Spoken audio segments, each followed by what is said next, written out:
Une commission paritaire a été mise en place. Cette convention signée s'aligne sur la vision nationale de renforcement de protection sociale au bénéfice des salariés qui évoluent dans le public ou dans le privé. Les signatures qui viennent d'être faites ne sont pas de simples signatures. Ce sont des actes qui vont changer le quotidien des Guinéennes et des Guinéens. C'est l'occasion pour moi de remercier les deux directeurs généraux de la CNSS et de la CNPS et toute leur équipe pour leur loyauté, leur fidélité et leur engagement à matérialiser en action concrète la vision du chef de l'État. De 2021 à maintenant, on a un chapelet de résultats sous l'axe social. Ces dernières années, la CNSS et la CNPS ont engagé des réformes structurantes pour moderniser le système de protection sociale. Révalorisation et mensualisation des pensions, mise en œuvre de la couverture sanitaire et adhésion aux grandes institutions internationales spécialisées. Des réformes qui témoignent d'une volonté commune d'offrir un système plus juste, plus efficace et mieux adapté aux réalités professionnelles des travailleurs guinéens. À Conakry, top départ de la vaccination intensifiée. Des équipes de santé et volontaires sont sur le terrain depuis le 14 novembre. Principal objectif, toucher le maximum d'enfants et renforcer leur protection. Son assaillant. Dans le cadre de la protection continue des populations contre les maladies évitables par la vaccination, le ministère de la Santé, à travers le programme élargi de vaccination PEV et en collaboration avec les directions communales de la santé, mène depuis le 14 novembre une campagne de vaccination intensifiée sur l'ensemble du territoire national. Pendant 6 jours, nous serons sur le terrain pour une campagne mutualisée. Et il s'agit là de la vaccination couplée à la supplémentation en vitamine A et aussi l'enregistrement des naissances. Là, nous avons 8 antigènes au compte du PEV de routine que nous sommes en train de rattraper, qui protègent les enfants contre beaucoup de maladies. Dès les premières heures de la campagne, plusieurs sites de vaccination, centres de santé, places publiques, écoles, marchés et points mobiles ont été activés pour accueillir parents et enfants. Des équipes mobiles sillonnent également les zones rurales et périurbains afin d'atteindre les ménages les plus éloignés.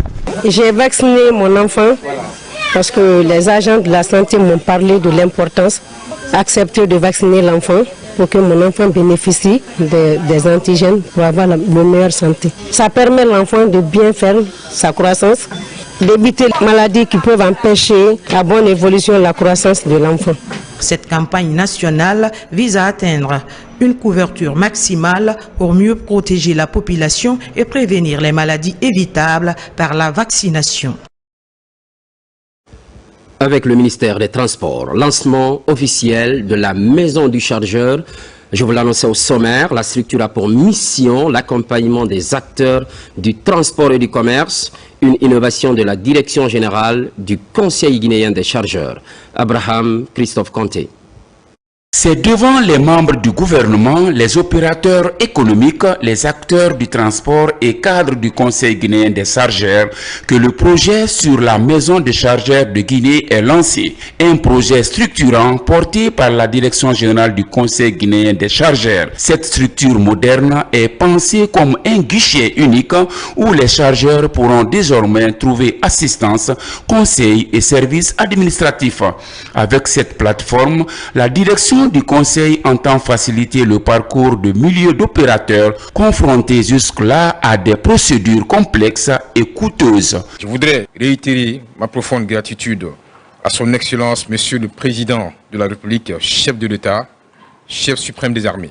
Par sa vision de refondation, par sa volonté de moderniser les chaînes de logistique et commerciale, il impulse une dynamique nouvelle qui nous engage à repenser nos services, nos outils et nos méthodes de travail. Cette maison des chargeurs s'inscrit pleinement dans la vision du gouvernement de faire du transport, de la logistique et du commerce extérieur des leviers essentiels du développement économique de notre pays. Elle accompagne également la mise en œuvre des orientations du programme Simandou 2040 qui place la modernisation de la chaîne logistique au cœur des priorités nationales. Cette maison du chargeur n'est désormais pas un simple espace administratif. Elle se veut dorénavant un lieu d'écoute, d'assistance, d'orientation et de dialogue permanent entre les opérateurs économiques. Cet outil stratégique moderne vient ainsi répondre aux besoins du secteur en pleine mutation. Cet outil naît au bon moment pour essayer de nous fournir qu'on puisse résoudre nos problèmes et relier nos efforts pour que le résultat final soit porté à tout un chacun. Le gouvernement, à travers le ministère des Transports, continuera à accompagner toutes les actions qui s'inscrivent dans la vision de modernisation, d'intégration régionale et de compétitivité économique prônée par le chef de l'État. Je tiens à reconnaître la qualité du travail accompli par l'équipe du Conseil guinéen des chargeurs, dont la mobilisation et le professionnalisme ont été déterminants pour la concrétisation de cette initiative. Conformément aux orientations et aux ambitions définies par le président de la République, le Conseil guinéen des chargeurs poursuit avec détermination sa feuille de route axée sur la modernisation du secteur. Au cours de cette cérémonie de lancement, la direction générale du Conseil a rédigé un lexique qui est présenté pour orienter les opérateurs, un instrument qui devrait être au service de la transformation structurelle de l'économie guinéenne. Elle a en outre mis l'occasion à profit pour installer officiellement le représentant du Conseil burkinabé des chargeurs en Guinée. On enchaîne avec la mobilité urbaine, mais sans fausse note. Les élèves sont impliqués dans la démarche. C'est à la faveur de la 4e édition du programme VIA 2025, un programme qui lutte contre les accidents de la circulation. À Conakry et Kindia, 14 écoles sont touchées. Nabila Moussa Kamara. C'est la 4e édition du programme VIA 2025. Elle a réuni 14 écoles de Kindia et de Conakry. Pour réduire le taux d'accident de la circulation sur le chemin de l'école et ailleurs, plusieurs élèves sont formés et sensibilisés grâce à ce programme éducatif. La Fondation Total Énergie et la Fondation Michelin poursuivent la mise en œuvre du programme VIA, visant à sensibiliser et former les jeunes pour promouvoir une mobilité responsable. Nous ne célébrons pas seulement une compétition entre écoles, nous célébrons une idée, un mouvement, celui d'une jeunesse consciente, responsable et actrice de sa propre sécurité. Nous célébrons une vision partagée, celle d'un monde où chaque enfant se déplace en toute sécurité, où la route devient un espace d'apprentissage, de responsabilité et non de danger. Ces élèves sont désormais considérés comme des ambassadeurs de la mobilité sûre. En cette cérémonie de clôture du concours VIA 2025, des prix ont été décernés à plusieurs écoles. Une synergie d'action pour sauver des vies. Je remercie l'ONG Edifem parce que c'est grâce à cette ONG qu'on a pu faire tout ça et à nos points focaux et notre principal. C'est une offre de soulagement pour moi, une grande satisfaction. Et je suis très ravi, très content. Après cette étape de sensibilisation des jeunes élèves sur la mobilité sûre, ces bénéficiaires sont appelés à partager les connaissances acquises à leurs amis, mais aussi au reste de la communauté.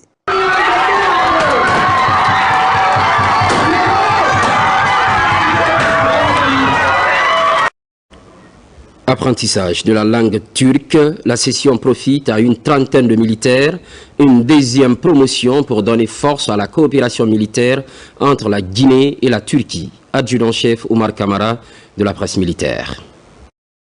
Sélectionnés sur la base d'un test ouvert à l'ensemble du personnel, ces militaires font désormais partie de la deuxième promotion du laboratoire de langue turque. Cette cérémonie marque officiellement le lancement de leur formation à l'école militaire interarmée de Guinée, EMIA. Un événement rehaussé par la présence des autorités militaires et des coopérants militaires turcs venus témoigner de l'importance de ce partenariat linguistique et stratégique. Que cette promotion trouve dans cette formation non seulement un enrichissement professionnel, mais aussi un vecteur d'amitié et de partenariat durable entre nos nations. Ce programme n'est pas seulement un apprentissage linguistique.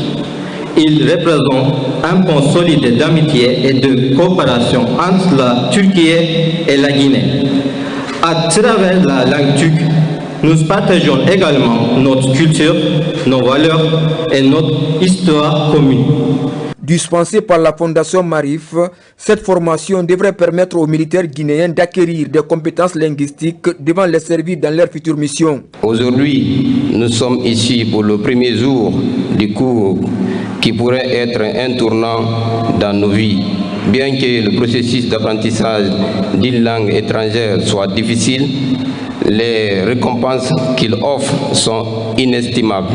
L'apprentissage de la langue turque est l'un des segments majeurs de la coopération militaire avec la Turquie. Il contribue à la montée en puissance des forces armées guinéennes en s'inscrivant pleinement dans la dynamique de réforme engagée par les autorités militaires. Ce partenariat turco-guinéen que nous avons l'honneur de traduire ici dans le domaine de la formation interarmée ne cesse de se renforcer à travers des initiatives concrètes, pragmatiques et bénéfiques pour nos deux nations.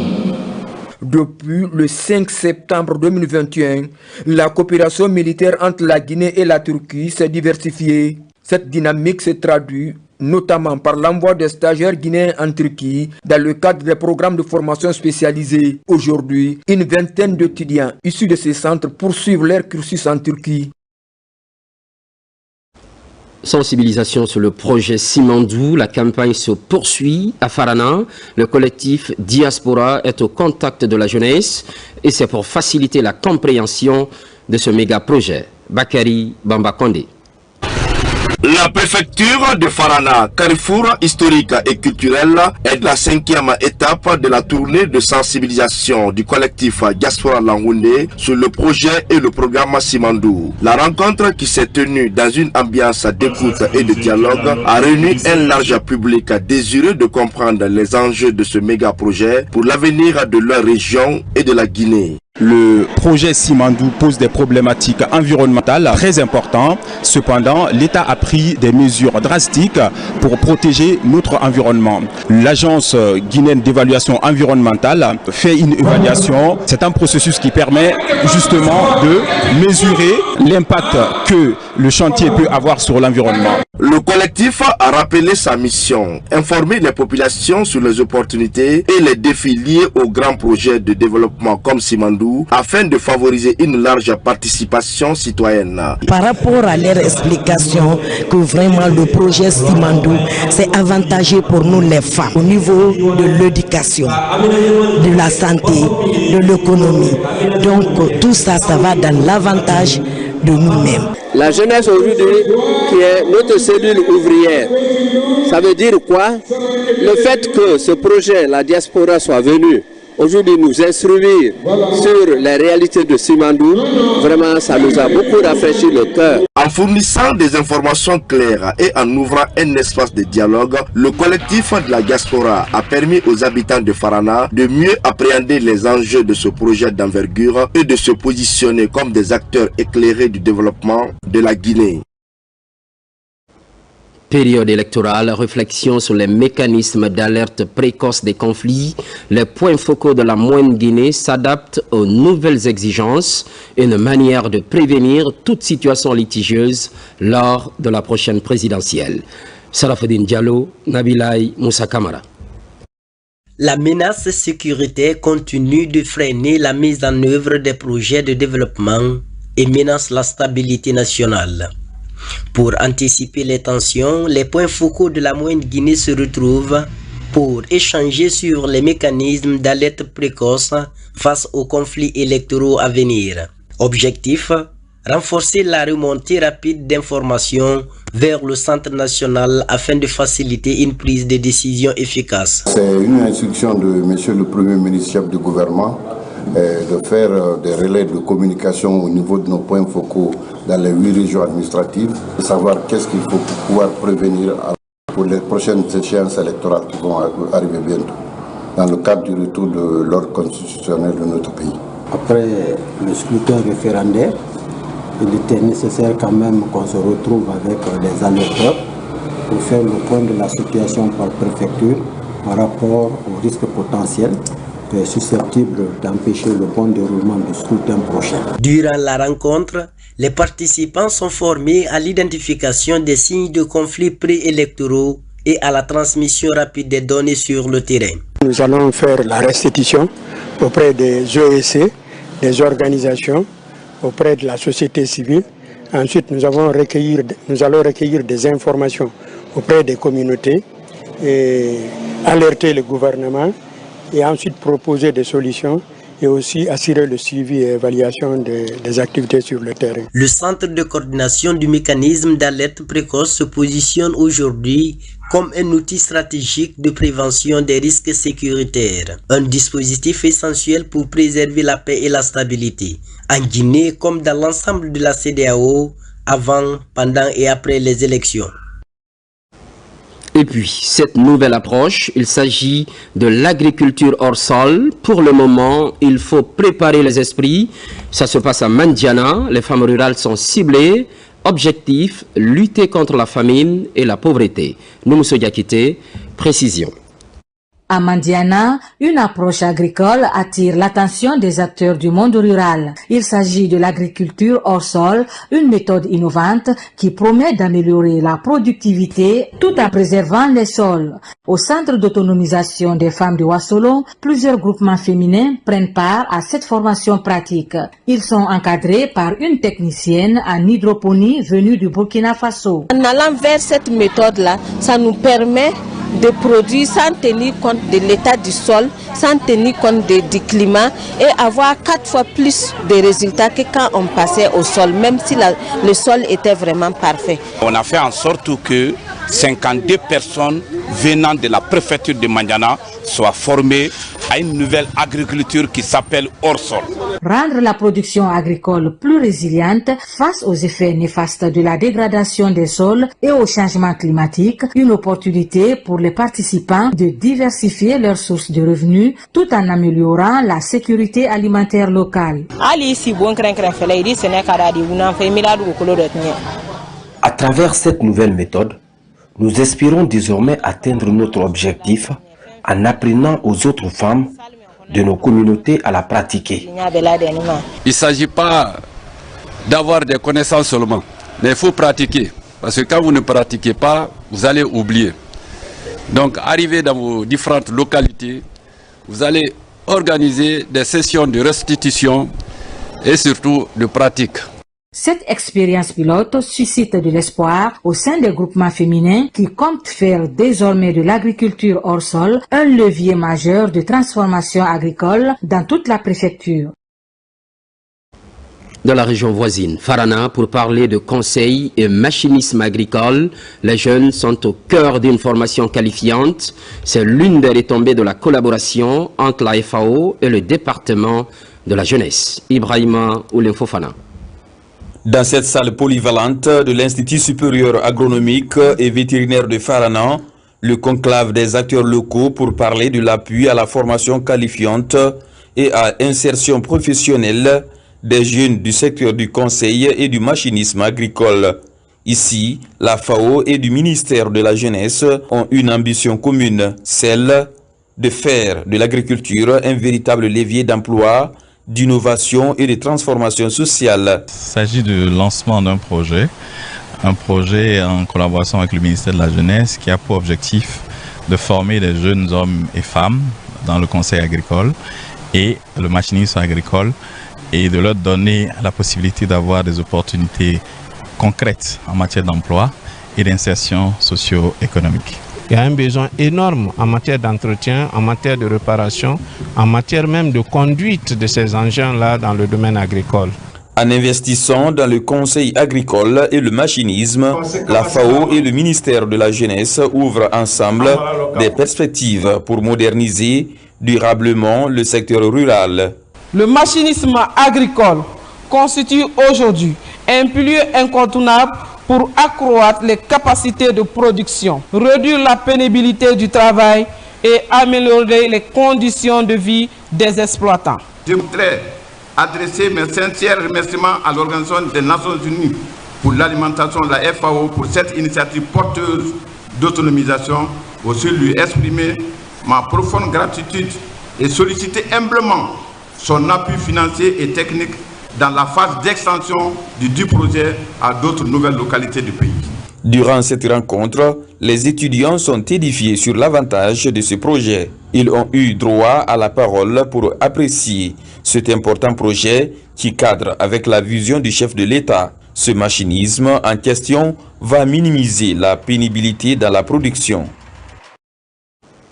Retour sur le Transform Africa Summit, c'était la semaine dernière, vous le savez sans doute, occasion mise à profit pour exposer les plateformes digitales du gouvernement et les outils d'inclusion économique et les questions de montrer les performances de la Guinée dans le domaine du digital. Marie-Angélique Bangoura. L'évolution de la digitalisation des services publics et privés s'est imposée comme l'un des axes majeurs du Transform Africa Summit 2025. À l'occasion de cette 7e édition, un espace d'exposition spécialement aménagé a permis aux structures nationales de présenter leurs solutions technologiques. On est obligé pour partir devant les gens, les expliquer la nécessité d'adhérer au point GN. Afin que toutes les entreprises guinéennes et ceux qui sont à l'international, qui veulent réellement avoir une visibilité, avoir une identité au niveau de la Guinée, puissent adhérer.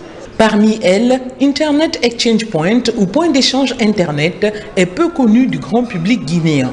Logé au sein du ministère des Postes, des Télécommunications et de l'économie numérique, l'IXP a pour rôle d'optimiser la circulation locale des données et renforcer la souveraineté numérique. Une infrastructure qui interconnecte tous les opérateurs et fournisseurs d'accès Internet de la Guinée afin d'échanger les données localement. Avec cette infrastructure, nos données ne sortiront plus de la Guinée pour aller transiter dans les routeurs à l'étranger et revenir. Un peu plus loin, un autre stand propose une immersion dans l'histoire des communications. Des instruments ancestraux jusqu'aux technologies contemporaines, les visiteurs découvrent, grâce au travail minutieux des conservateurs, l'évolution des outils de transmission et l'impact de ces innovations sur la société. Les téléphones de première génération, on parlait seulement des vocales. De première et de deuxième génération, on parlait maintenant de vocales avec les messages. De troisième génération, on parlait maintenant de vocales, des messages et l'image. Voilà maintenant aujourd'hui, on parle maintenant de vidéos avec les téléphones de quatrième génération. C'est là maintenant l'impact maintenant d'évolution et la sortie maintenant de l'intelligence artificielle.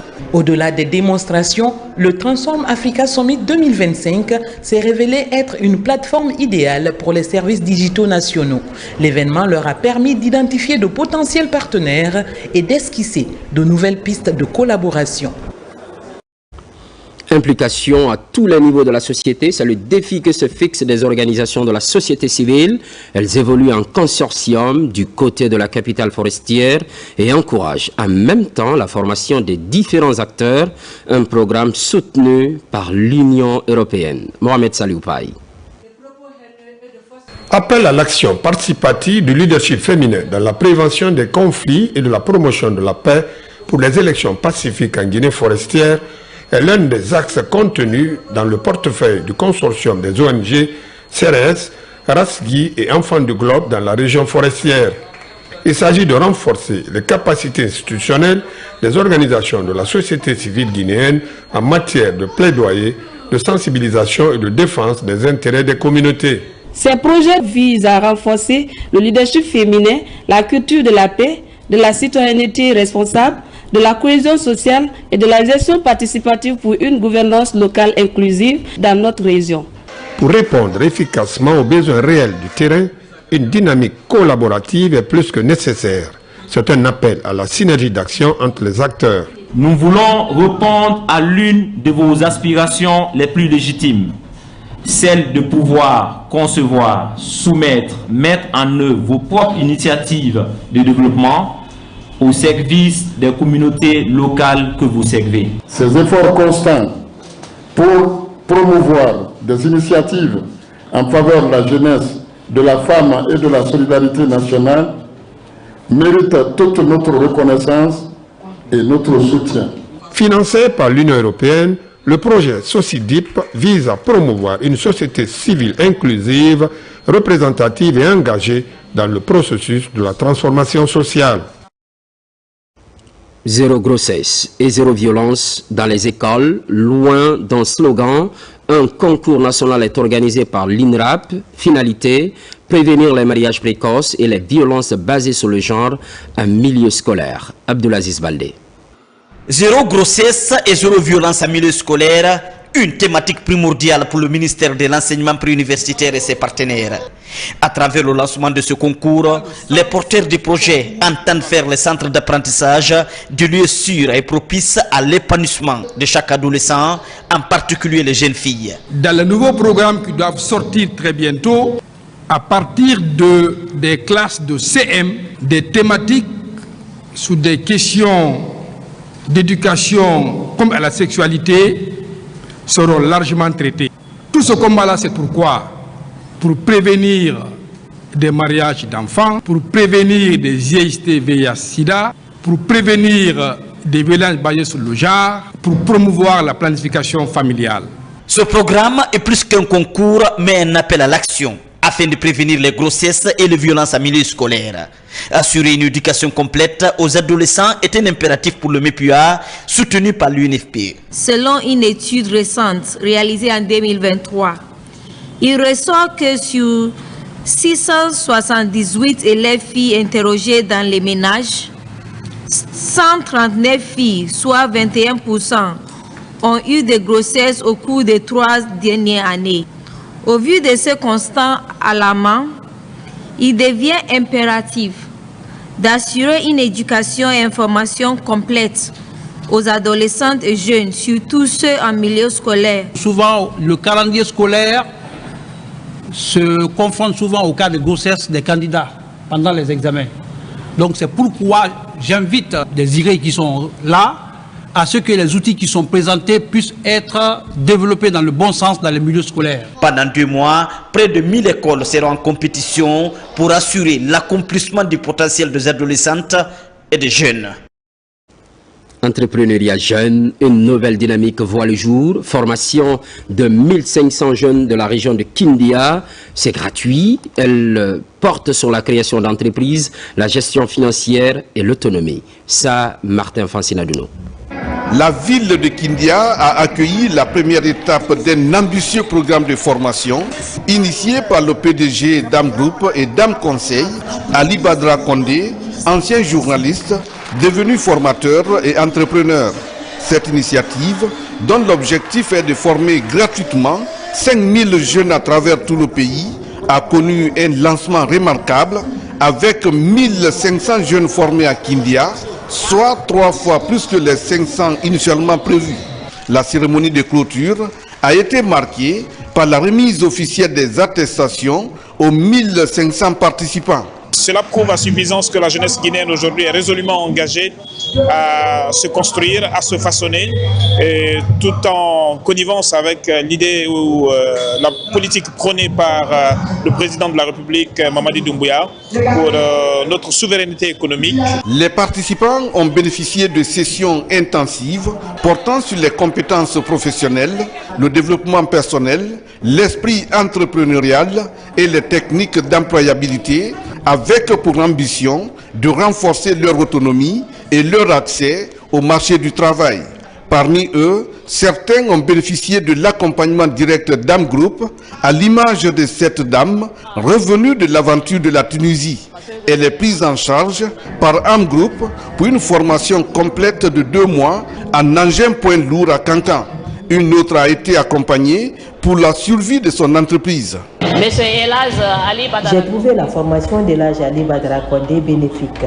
Dans les échanges, Elhadj Ali Badra Kondé s'est engagé à m'aider à suivre une formation en engin poids. Et monsieur le directeur général de l'hôpital a pris en charge ma mère malade. Cette formation de masse gratuite, menée indépendamment par Ali Badra Kondé, PDG Dam Group et Dam Conseil, complète les efforts nationaux de promotion du capital humain et favorise un climat d'engagement citoyen. Si la jeunesse de Kindia se réveille, la jeunesse de Kindia tient à la formation. C'est parce que le développement d'un pays, c'est d'abord la jeunesse. Et un groupe est venu former la jeunesse. La première promotion de cet ambitieux programme de formation porte le nom de la mère du président de la République, conférant une dimension symbolique à l'initiative et saluant un engagement maternel souvent évoqué comme source de valeur et de détermination dans le parcours du chef de l'État, lui-même un modèle pour ces jeunes. Gouvernance locale participative, la commune de Symphonia est en expérimentation. Le code révisé des collectivités fait l'objet d'appropriation par les responsables à la base. C'est pour déboucher sur une bonne gestion administrative. Marwan Kamara. Ils sont essentiellement constitués des membres des conseils de quartier, administrateurs de marché et présidents de jeunesse de la commune de Symphonia. Ces acteurs locaux sont à l'école de la gouvernance locale participative. Ici, le code révisé des collectivités locales est passé au peigne fin pour une meilleure appropriation. L'année dernière, nous nous sommes fixés un certain objectif que nous avons atteint. Et cette année, pour l'année prochaine, nous voulons démarrer encore avec de meilleures performances. Et pour cela, nous avons tenu à faire cette formation à travers le soutien de la direction nationale des collectivités pour nous aider à mieux outiller nos chefs de quartier sur leur rôle et leurs responsabilités au niveau du quartier. Nous avons par exemple le rôle et la responsabilité des élus locaux, des chefs de quartier, dans le processus de la décentralisation. Ces modules visent vraiment à transmettre les savoir-faire sur le plan juridique et à chaque chef de quartier de mieux jouer leur rôle dans le processus de décentralisation au niveau du Symphonia. Ce renforcement des capacités des représentants des communautés à la base vise à vulgariser les bonnes pratiques administratives afin qu'elles puissent répondre aux besoins des collectivités locales. À rendre notre capacité de mieux s'occuper de notre population, de bien faire de tout, en fait, de travailler dans l'harmonie. Après le premier tour, là, il y aura un deuxième tour pour la formation des chefs-secteurs pour pouvoir fonctionner normalement nos activités courantes au niveau de nos différentes juridictions. Ce conclave d'échange d'idées va s'étendre sur 3 jours. Il constitue un tremplin pour promouvoir l'efficacité administrative à la base. Ces participants accordent un intérêt particulier aux modules enseignés, comme le civisme, l'assainissement, la paix et la cohésion sociale en Guinée. Hors du pays, en France, l'association des jeunes Guinéens renouvelle son bureau exécutif. Aboubakar Traoré succède à Timbo Bari. Cette élection symbolise la maturité et l'ambition d'une jeunesse décidée à pleinement contribuer au développement de la Guinée. Moussa Komara. L'Assemblée générale élective du nouveau bureau de l'Association des jeunes Guinéens de France. Un moment fort de la vie de cette plateforme créée il y a près de 20 ans. L'occasion pour le bureau sortant de présenter les acquis de son mandat. Aujourd'hui, la JGF est la structure de la diaspora qui a une capacité la plus élevée de mobilisation de la diaspora. On a aujourd'hui aussi cette capacité de mobilisation de nos partenaires. Je pense que il y a une semaine, on était à la 5e édition du Salon de l'Emploi. On a eu près de 2000 personnes, plus d'une trentaine d'exposants. Lorsque la crème de la crème des entreprises guinéennes, des institutions vous font confiance et font le déplacement pour venir participer, c'est une grosse satisfaction. Après un vote en ligne de plusieurs heures, le nouveau bureau est élu à la majorité. À sa tête, Aboubakar Traoré qui symbolise une nouvelle génération engagée et ambitieuse. Un grand sentiment de fierté. Il y a beaucoup de responsabilités au niveau de ce poste-là. Il y a beaucoup de potentiel au niveau de la diaspora. Il va falloir relever cette ambition-là, relever ce jeu. Moi, de mon côté, je sais qu'il y a beaucoup de choses à faire encore. On peut aller beaucoup plus loin au niveau de l'association, structurer les ressources financières de l'association, travailler sur le sentiment d'appartenance des bénévoles, créer de nouveaux événements pour fédérer la diaspora. Entre héritage et ambition, cette association s'offre un nouveau souffle. Ici, les attentes sont nombreuses pour une diaspora tournée vers le changement. Je m'attends à ce qu'il y ait beaucoup plus d'opportunités pour les jeunes qui quittent la Guinée pour la France, qu'il y ait des opportunités de travail par exemple, sur l'alternance, sur le logement et aussi sur la démarche administrative. Porter la diaspora guinéenne très haut, c'est le rêve qui caresse ce nouveau bureau tout au long de son mandat. C'est l'un des titres de ce journal. Concours de beauté Miss Guinée, 6e édition placée sous le haut patronage de la première dame, Lauriane Doumbouya. Place aux préparatifs. Les candidates s'entraînent pour 30 jours. Une manière de rester focus sur les sujets à débattre lors de la compétition. Des dispositions en termes de formation approfondie sont déjà prises. Abdoulaye Diallo, Mohamed Bangoura. Cette retraite des candidates de Miss Guinée est une période de préparation où les candidates sont isolées du monde extérieur pour se concentrer sur leur formation, leur préparation mentale et physique, ainsi que sur les activités spécifiques liées au concours. Cette rencontre est une étape décisive pour le comité, car elle marque ici la rentrée officielle solennelle de nos candidates finalistes au programme de résidence. Le programme de résidence est un programme de rencontre, de formation, de coaching, mais aussi de performances qu'on a mis parmi tant d'activités au sein du programme d'activité globale du comité, qui permet ici de renforcer les capacités des candidates, d'être outillées, d'être mieux préparées pour affronter notamment la grande finale. Cette année, 24 candidates, dont 12 de l'intérieur du pays et 2 de la diaspora, vont concourir autour du thème « Les femmes dans les métiers techniques et industriels pour une meilleure participation dans le projet Simandou ». Ce thème met en avant le rôle clé que les femmes peuvent jouer dans les secteurs stratégiques du développement national. C'est la même détermination qui m'anime encore aujourd'hui et je pense que je suis plus que préparée pour remporter la couronne nationale. Pour cette édition, j'attends une compétition équitable, valorisante, enrichissante, où chaque candidate aura la chance de relever son défi. La finale de ce grand événement qui célèbre la beauté physique et intellectuelle des jeunes filles aura lieu le 13 décembre. Culture toujours, célébration de la nuit du cirque et cette bonne nouvelle, la réalisation très prochaine d'un centre d'excellence, un engagement des autorités et ses partenaires. Cela fait suite à un spectacle inédit de Circus Baobab, pays invité d'honneur, le Royaume du Maroc. Plus de détails avec Ousmane Ba, Mamadou Djoumaba.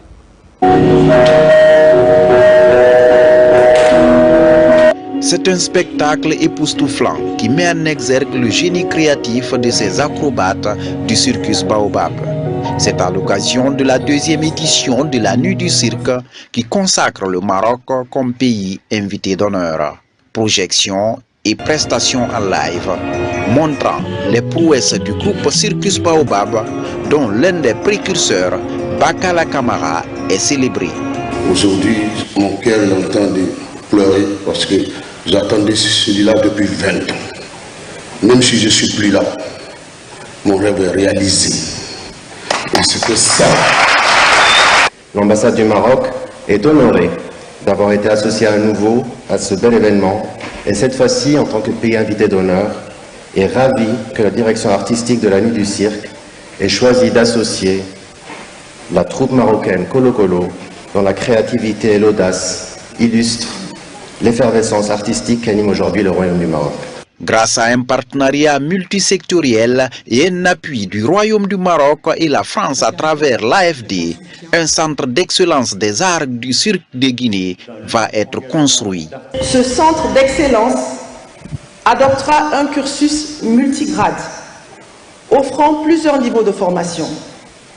Un parcours de technicien supérieur, BTS, pour les apprenants disposant de niveau requis de parcours secondaire 2, c'est-à-dire le bac, niveau lycée. Un parcours de certificat d'aptitude professionnelle pour les apprenants disposant du niveau requis du parcours secondaire 1, le collège. Un parcours professionnel qualifiant pour les jeunes talents qui n'ont pas pu poursuivre les études ou qui sont en abandon scolaire. À travers cette initiative, le gouvernement démontre sa volonté de formaliser et valoriser les métiers d'excellence longtemps relégués au second plan, en leur donnant un cadre académique et des diplômes reconnus à l'international. Et pour finir, douleur et consternation suite au décès de Ernest Beldoré, artiste chanteur émérite de la région forestière. Il a succombé de la maladie le 16 novembre dernier. Ernest Beldoré était l'un des piliers du patrimoine culturel de la région forestière et de la Guinée. Chanteur talentueux, il avait le don de transcrire et de valoriser la riche tradition de son terroir à travers les chansons. Son œuvre musicale demeure un précieux héritage, témoin de son attachement à l'identité guinéenne. Reposez en paix. L'actualité évolue en Guinée, notre paradis, terre de richesse et d'innovation. Les programmes se poursuivent. Constante fidélité à toutes et à tous. À très vite.